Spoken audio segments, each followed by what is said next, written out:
Welcome to Biblical Greek.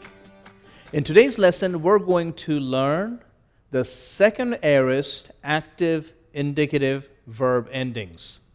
What do they look like? How do they translate? They're sort of like the first aorist, but second aorists are different. In fact, they're known as the stronger aorist or the strong aorist active indicative verbs.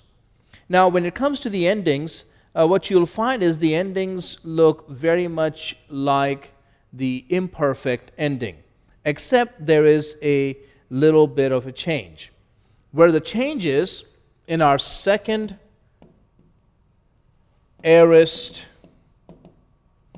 active indicative verb, the change is that the imperfect or the present or the imperative or the infinitive, they're going off of the present stem of the verb. The second aorist is going off of the verb or verbal stem, and there is a slight difference. The present stem, of course, is a little longer. The verbal stem is typically shorter. So first, let's draw out our paradigm, and then we're going to look at the example.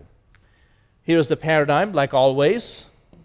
We have singular and we have plural. First person, second person, third person. And then, of course, we're going to augment that with our epsilon, all of them. Inside will be our verb.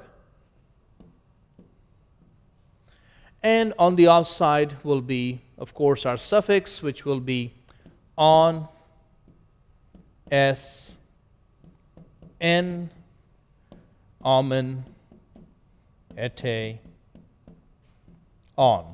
Now, when you look at this, it seems like, oh yeah, I know this one. This looks very familiar. Well, one difference is the verb that's going to go inside will not be based on the present stem, but on the verbal stem. So, for example, the word ballo, which is to throw. To throw. That's why I always remind our students, ballo is like throwing a ball. Ballo is to throw. Now, the present stem will be bal. This will be your present stem. What will be our verb stem? Simply bal is our verb stem. Okay? So this is a new category that you're learning, but it's important when we're doing the second aorist active indicative verbs. So what will it look like? It will be a balon, a bales, a balen, a balamen, a balete, a balon. Have you noticed that we don't have the second L in there? Well, that's what makes it a second aorist active indicative. And how is this translated? Well, just like the first aorist. This would be I threw,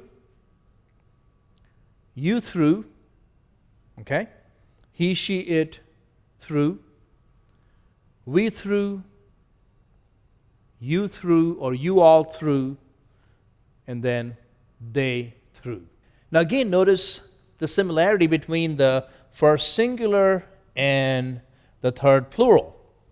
A balon, a balon.